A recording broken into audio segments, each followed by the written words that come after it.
It's awesome walking over, open the door, coming up the tunnel, and the Blue Angels are roaring over to the top. Guess it's game time. Got me fired up. That's probably the reason my stomach was so queasy. Is not just that we're getting ready to play ball, but yeah, my flashbacks when I rode with them. That's awesome. So it's good to be back and really excited to get out there with our guys. It always feels like it's been so long since we've been with them. They've been gone for the last, handful of days, refreshing after working hard this summer, but we really just don't see our guys very much in the summertime, just the way it's set up these days. So it's awesome to get back out there and get them going. Probably before we get into questions, we'll have three guys that won't necessarily be practicing to start with. Troy Fautano is still recovering from his foot injury. He had a surgery in the spring, so everything's going good. It just takes a while. Jacob Kaiser has a back issue that is going to take a little bit of time, and so we don't know exactly the timetable, but he's not going to practice to start with. And my other guy is Cole Norgard's got an ankle injury that kind of came up out of nowhere, that he's not ready to practice right now, so we'll see if we can get him back. And everybody else will be going. We had a couple guys back from ACLs that are making great progress, and they'll be out there in some capacity. Quentin Pounds being one, and Mickey Ayu being another. I mean, all those guys are on track and should be playing ball for us this fall. So. Everybody here who should be here? Yes, everybody should be here that's supposed to be here. The other one, just a little position change. Some of you know, is we're going to, I don't know if it's a full-time change, but we're going to move, Corey Luciano and have him playing some tight end and see what that looks like. And so it could be permanent, it could be temporary, it could be a swing guy.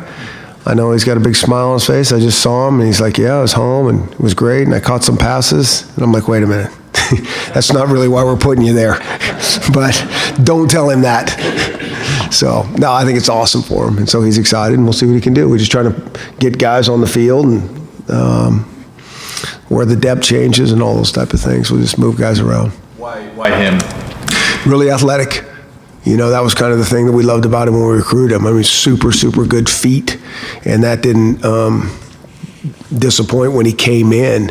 And it certainly wasn't like we didn't think he could. He's playing some center, and he played tackle in junior college ball, and so it wasn't like we didn't think he could play there. We do. And actually, with Cole being out, we're kind of like, okay, this is a new little twist to us. But we'd already decided to see what that looked like there. So there's going to be, we're going to be flexible with him and see what happens. Mm-hmm. Without Cole, at least to begin with, who else are you kind of thinking about in terms of center? Or just so Mateo Mele, he worked in there in the spring a decent amount. I think he's playing center and tackle, and we'll do the same thing with Henry Roberts. Henry can do a lot of things. He can play all the positions in the O-line, and it's awesome to have a fifth-year guy like that has great experience. So, How does this depth on the offensive line compare, do you think, to what you've had in the last couple of years? I think it's been really good. We feel good about it, and it's interesting when one guy goes down, how that can kind of change things quickly. But going into it, we felt good. So all of a sudden, you move. We felt so good about it. That's why we felt we could play with Corey out at the tight end and get him some reps there and see what that looked like. And then all of a sudden, here comes Cole with a foot in, an ankle injury, and we're still feeling good about it. But it's not quite as good as we felt, a couple weeks ago. So this thing's always so fluid. I mean, the team that everybody starts with tomorrow looks different in a month for sure, and let alone as the season goes on. But going into it, I think we got really, really good depth there. Is there concern that Kaiser's back issue could be long term, or? I don't think so. That's what we don't think. I mean, every time I say something like that, but I think he's making progress, and it's going to take some time. But I think our doctors feel good about it. Chris, obviously one of the first things we do is look at the roster and see how the bodies have changed and the guys coming in. Yeah. With the walk-ons, I think the number is 8 true freshman walk-ons. When you guys are scouting them, recruiting them, going through the process with them, I know you've talked about them like you want to talk about them as scholarship and as part of the team, but do you kind of recruit them the same way, and does it work in cycles where you'll bring in more guys and walk-on guys? Yeah. We've just had tremendous success over the past however many years since I can remember coaching with guys that have walked on. And, you know, once they walk on to that locker room, we're all the same. And one of the things I love about the mentality that we have here, and we've always had it, everybody's treated the same. Some of our players don't even know who's a walk-on and who's not, and that's how it should be. And sometimes they're surprised after, you know, a couple weeks. He's a walk-on? He's not on. And vice versa. We'll have some other guys that go, is this guy walking? No, he's a scholarship. You know, I mean, it's not that exact science. But I think it's a really important part of our program. You know, football's a numbers game, and you need numbers and you need depth. And the other thing is the recruiting is an art, not a science. And so these are guys that we liked and thought, hey, they might have a chance to do something and help us down the road other than just practice. And so those are the guys you're trying to get in your program. Secret of getting guys in that have scholarship offers at other Pac-12 schools that are willing to walk on, like a Miles Bryant, or now you've got like a Drew Fowler, for instance? I think it's fit. I do. Just like in the whole recruiting process where those kids feel like they fit the best, that's where they should go if they can make that happen on a, you know, as a walk-on. And I think it's hard and unique. It takes a unique guy that has, you know, somebody that is going to pay for their education out of the gate. And so, you really like that mentality. I think the number one thing, the best walk-ons that we've ever had / best players we've ever had have always had a chip on their shoulder with something to prove.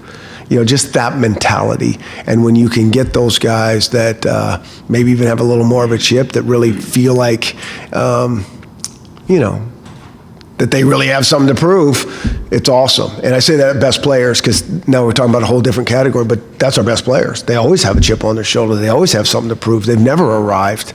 And so sometimes the walk-on guys will have more of that mentality coming in. Are those guys aware of your history, your experience you just talked about? Do you think they're aware that maybe not all programs, do they get an equal shot or things like that? Or you talk about that a little bit, about how you treat them? We do talk about how we treat them and that they're going to all be treated the same. I don't really,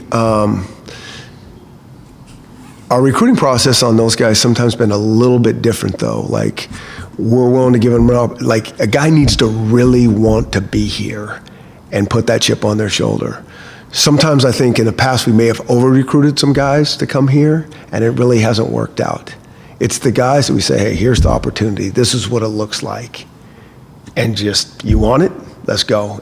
And if not, I don't know why that's been, and I'm not just talking about here, but just in the past. It's like the guys that, you know, just really know what they want. They know where they fit, and then they have a chip to prove that they belong here to the world, have been the guys that have been so good for us. Last year you were able to redshirt an entire freshman class. Is that realistic to happen this year? And also with them being able to play 4 games and you experienced it last year, do you have a little bit better plan or a different understanding of it? I hope we don't redshirt everybody. That necessarily was not the plan going in. We like to play the young guys. We really do. I mean, there's benefits on both sides about it. We've talked about that before. There really are. There really is. But we have some good young players, and certainly on this team, we're going to need to play them.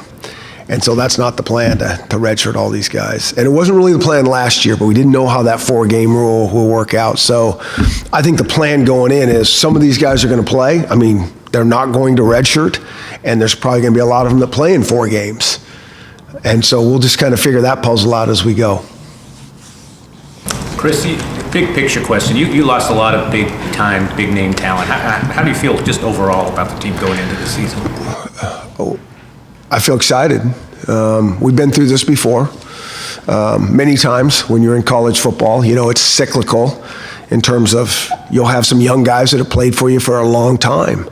and then that way they go. And sometimes it's more sporadic. We've had, a handful of guys that have played for us for a long time, and they kind of go out. And, as a program, you probably love that a little bit better that it's spread out.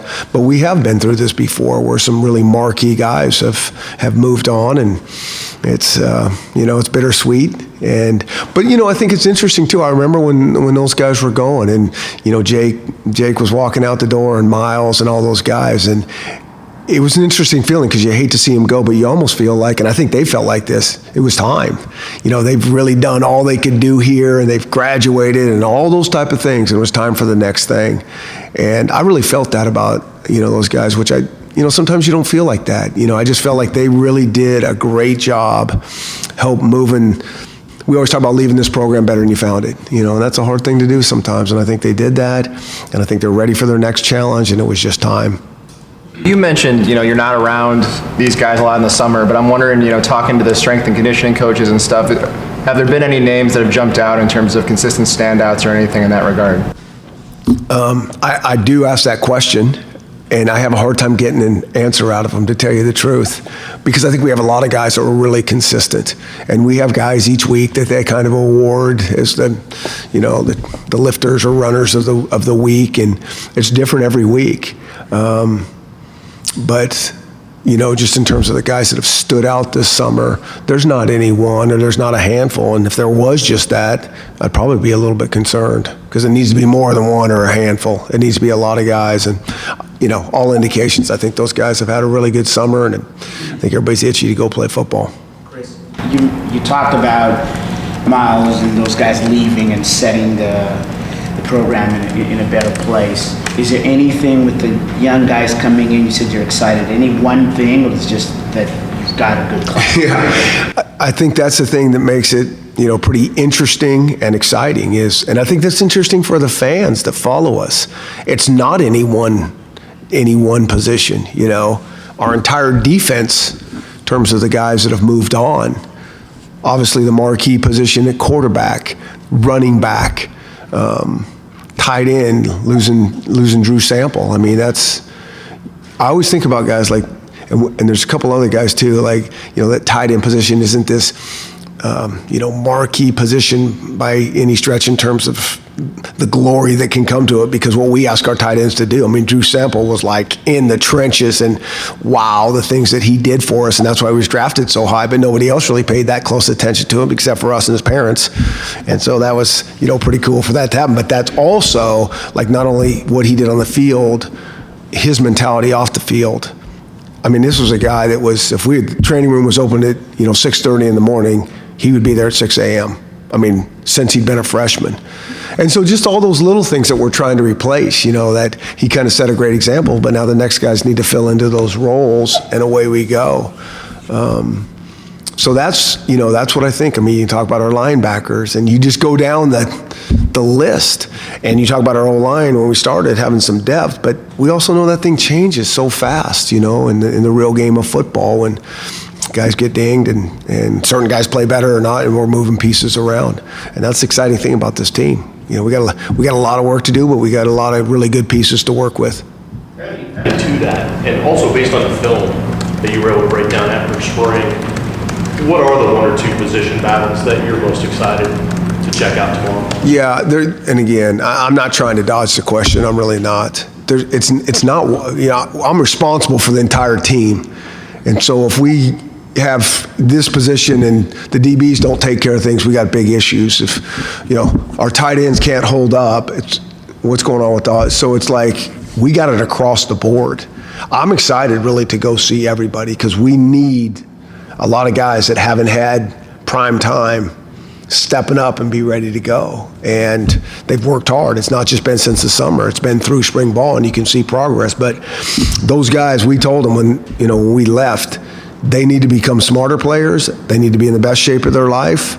And if they do those two things, then we can pick up the baton in August and help this whole crew as coaches progress further. I'll be expected kicker in this thing. Yeah, awesome. There you go. How big of a battle is the kicker position? Another one that I can't wait to go out and see that. I'm really excited. And, I mean, you really want competition. We always talk about competition. You got guys that have played for a long time. You guys kind of roll your eyes. Yeah, there's competition, but we really look at it like that. It is. But now you know there is when you lose those type of guys. And some guys that we've brought in that have played for us, and we got good young talent. So I can't wait to see the competition. Where was that whole unit, the whole special teams unit? See, whatever your standards are for it. Yep. Last year, and how far do they have to go to get to where they need to be? That's an obvious question. I mean, are you asking that just to try to get me going before we've even started, Softy? I mean, I figured it would be you. I mean, you already know it's not up to standard. I mean, everybody in this program, everybody that's associated with it, we got to do better there, and we will, and we've been working hard. I mean, since the second the season was over, trying to analyze, because there's a lot of work that we got to do, and it starts with us as coaches, without question. But I also don't think we're far away from being pretty darn good. I mean, you put the tape on, and it doesn't matter if we're talking about the kicking, punting game, but the coverage units or guys holding up for our punt returner to get loose, we're not far away. But we're also not so naive that it's not going to take, a refocused effort and a lot more work to take that next step. And when we do, I think we'll be pleased with our results. You've talked in the past, we hear about how important and sometimes challenging it is to get people enough reps, especially guys. Yep. Talk about, to the unexpert eye, you got a lot of receivers, you got some new guys coming in, everybody back. It looks like right now you got a large number of receivers. Do you have to plan anything special to get all those guys enough work? That's a great question because, you look on paper and there's a lot of guys. We play a lot of receivers. They're going to get enough work.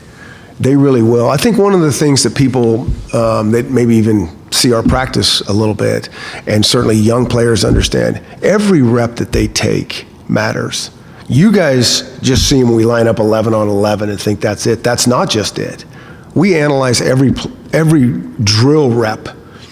And so the old guys understand that. Like, you're proving it every day, one way or another. And so those guys get enough reps at the end of this August to say, hey, this is how this thing is, this is how this thing starts going into the season. And then we're also, it's our job as coaches, it's my job as the head coach to make sure, like, we're not so rigid in our thinking that guys aren't still progressing. And some guys take a step back, that just kind of sets the stage as we go. So that's not one of the positions that I worry about. The O-line is not a position that I worry about those guys getting enough reps.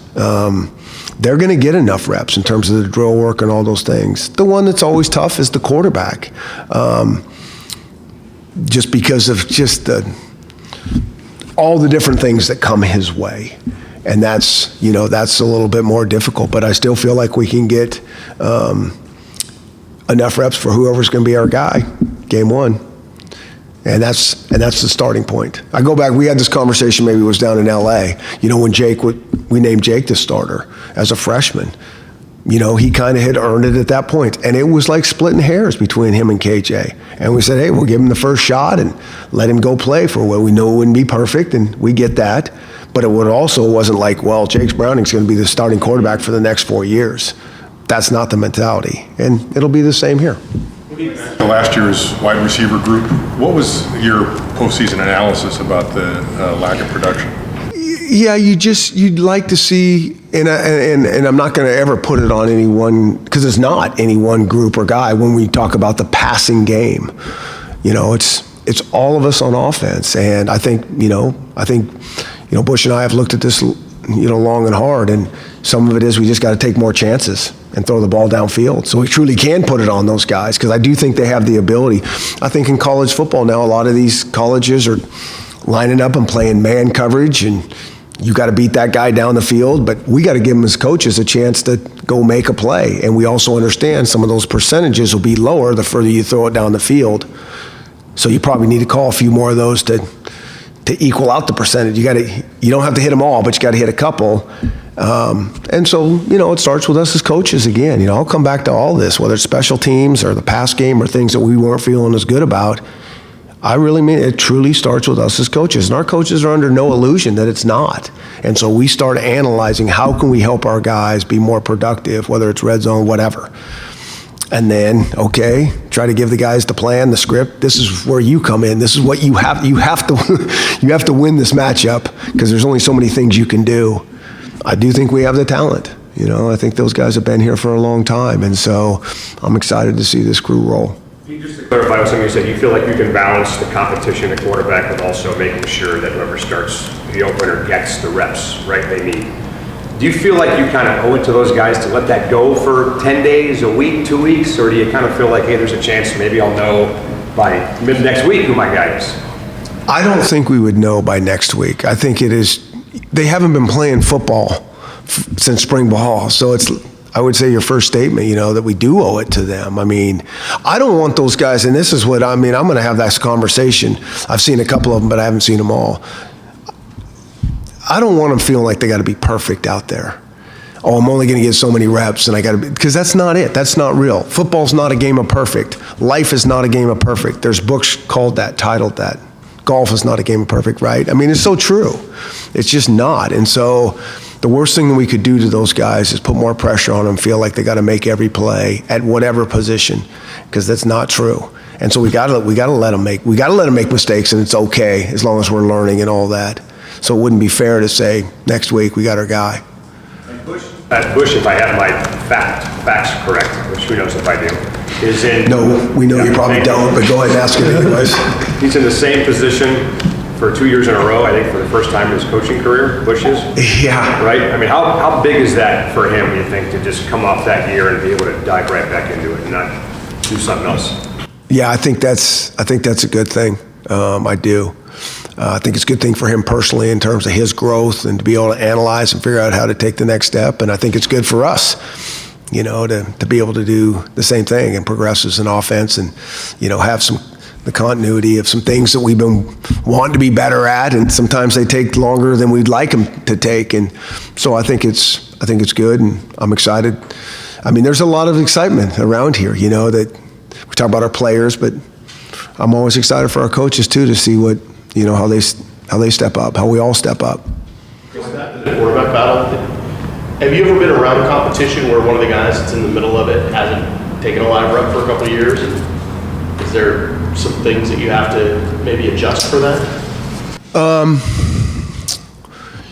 In terms of like making some more live periods in practice for that guy? Just to make sure that you feel like you're giving him an equal opportunity, knowing that he hasn't really been in the middle of it. Yeah, I mean, that would be the thing. It's like, okay, does this guy need to have a few more live reps? Because you're always so careful with the live reps. Those are like gold, right, in fall camp, because to everybody, you got to do some live stuff, but you got to be very smart with it. And when you're trying to get a couple guys reps, it's so that happens. But I mean, I remember back in the day with Kellen, it's like, man, he played at such a high level as a young guy, but he hadn't had a lot of reps. And so we did put him in there in a couple more live situations, and it looked the same, but we're still kind of scratching our heads and saying, I'm not sure. And it wasn't until like the third or fourth game, I think we played down at Oregon, and it was like, okay, live reps aren't bothering this guy. So, there's a feel to it and all that, and we're well aware of, the real football part of things. Specifically talking about Jacob Eason, are you still getting a handle on what you feel like he does really, really well, and what are the circumstances where he's going to be, kind of maximizing his ability? Yeah. Well, I think that's true for all these guys, even though that Jake Hayner's been here a little bit longer. I think he hasn't been in that role, so I think it's true for all those guys. But I think Bush is starting to get a pretty good handle on who they are and what their strengths and weaknesses are, and we'll kind of keep developing that and paying attention as we go forward. It was all the way back to Kellen, or the decision with Jake and KJ when Jake was a freshman.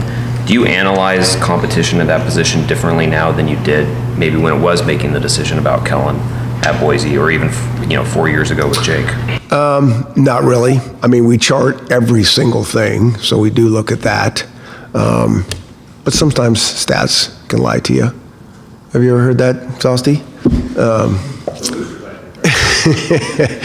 And Yeah, so, we do look at that, but then we analyze the tape, and then we'll go back sometimes, and when we're more team situations, so we're not missing anything, and, we'll get a pretty good feel for it, and when that time is, we'll make a decision and go from there. Yeah, you do mention stats every now and then. We hear that from you. I do, just to keep you happy, and maybe if I didn't, you wouldn't keep coming back, right? Because you gotta...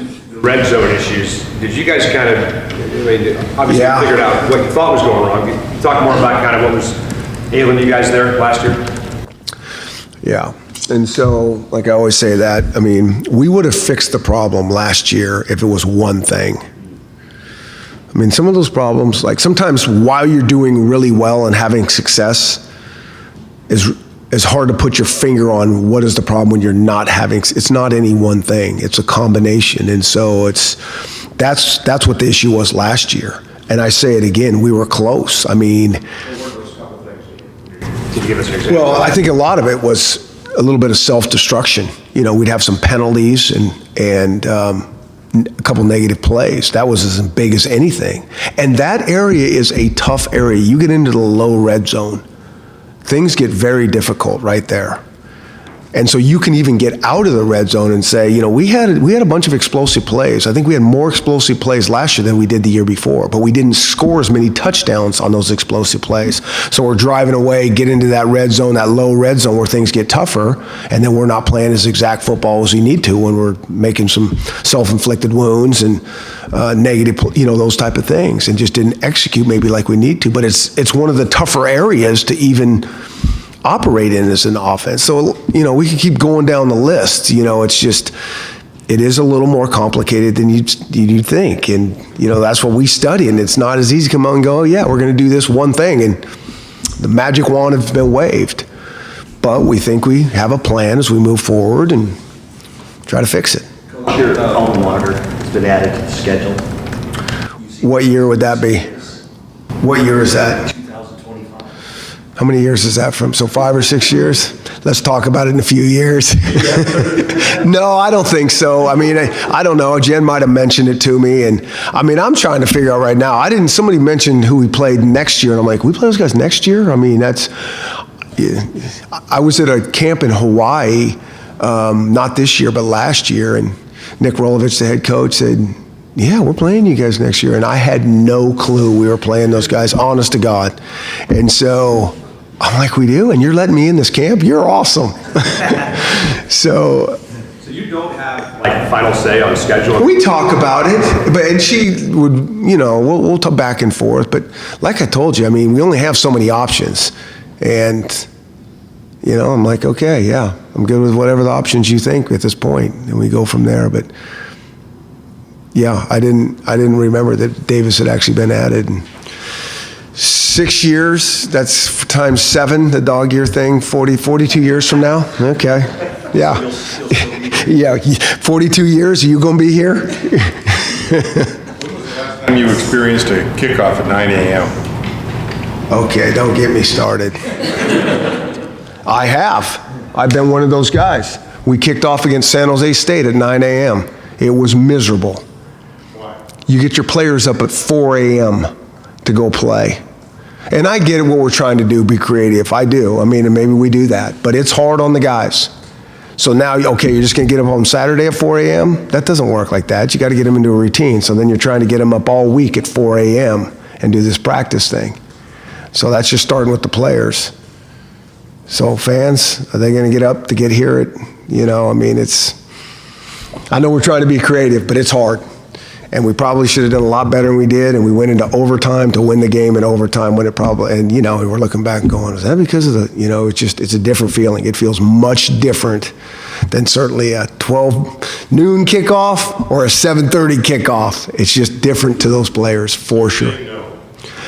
I'm saying it's extremely hard. I've been through it with our players. And when you're looking at those guys at 4 a.m. and they're trying to get up, yeah, it's exactly right.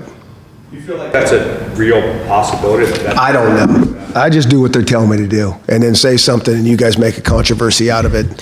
So that's what it is, At the same time, didn't you, at least a few years back, you talked about the research you guys have done, the optimal time when the players were fresh. Yeah. You know, all that stuff was like 7:30, 8 o'clock in the morning when you guys were doing the earlier practices and such. I think the research actually indicates that it's probably somewhere in the early afternoon is like the natural, and that's not where we practice.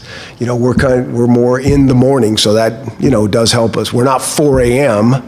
early, but we are early. But I think that the research actually indicates that, you know, it's somewhere in that early afternoon for those type of things. But, you know, we're going to play early games and we're going to play late games, and the kids will adjust and adapt. When you talk about position competitions, what's your feeling about the inside linebackers coming into camp and your confidence there and your intrigue there? I mean, a lot of intrigue.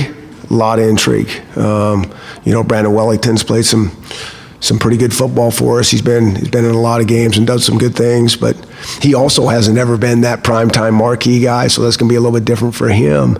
And then the guys that we, you know, put next to him, you know, there's a lot of drop off in terms of experience. So that's going to be a really interesting position as well to watch.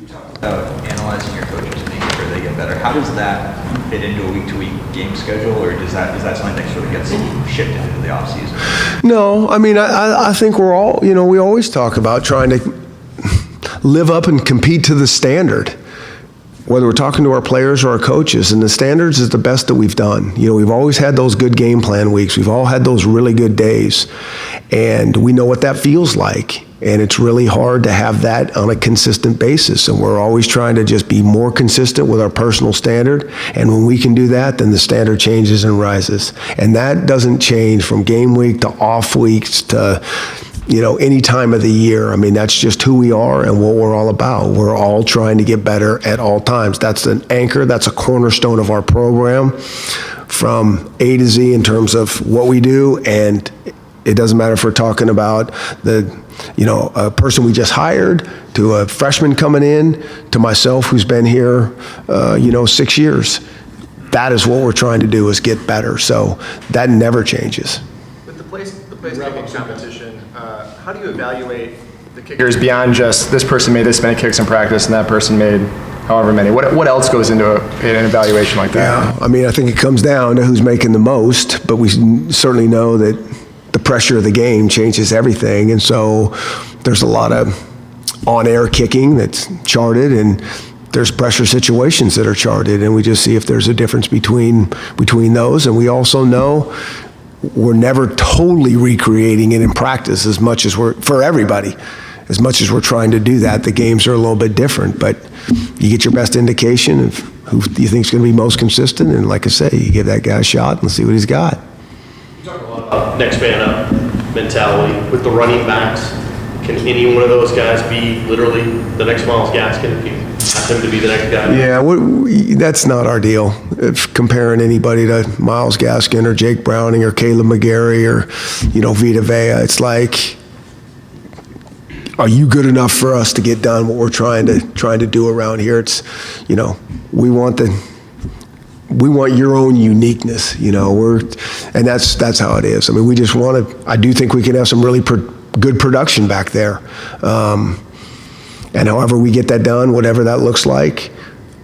That's why I just haven't jumped on any one position. You talked about the linebackers. You're talking about the kickers. Let's go to the running back. I mean, we could just go down the list, and I'm excited to watch this go. I know we have talent there. I really do. I know we got some really good talent, and I'm excited to see what this looks like. I mean, some of it I don't really know what it's going to look like because we got some young guys that haven't been in enough real situations, and that's the one that needs as many real situations maybe as anybody out there. Because we're not tackling that guy very much, and that's what that game's all about at that position. With that group being so important to the overall production of the offense, does their skill set and that group and everything else that they do, how much does that influence the things that you want to do offensively? Okay, say that one more time since this is the last one. I really want to get it Myles right. has a certain skill set, and you talk about these guys have their own kind of abilities as well.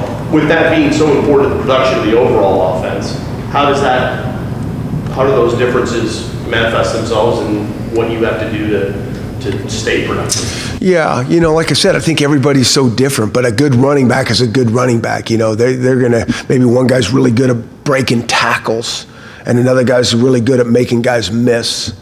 and another guy's really great at being patient and finding that lane where it is. I mean, it's, there's many things that make a guy really, really good. And, I think the cream will rise to the top, and we're going to play multiple guys back there. We know that. We don't want to put it on any one guy.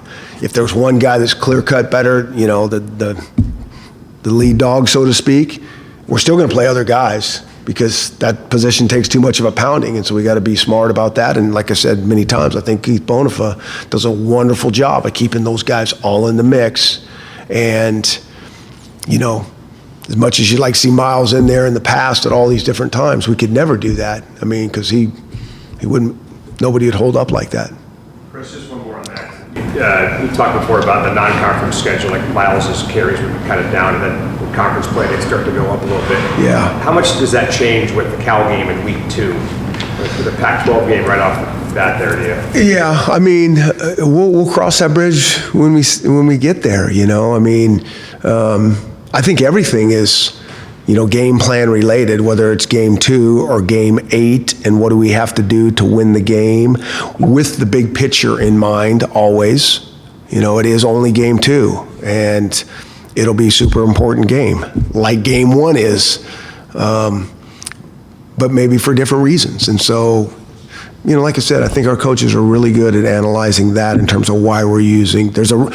People might not always agree with it, but there is a rhyme and reason, and it is had a lot of thought put into it. All right, thanks, everybody.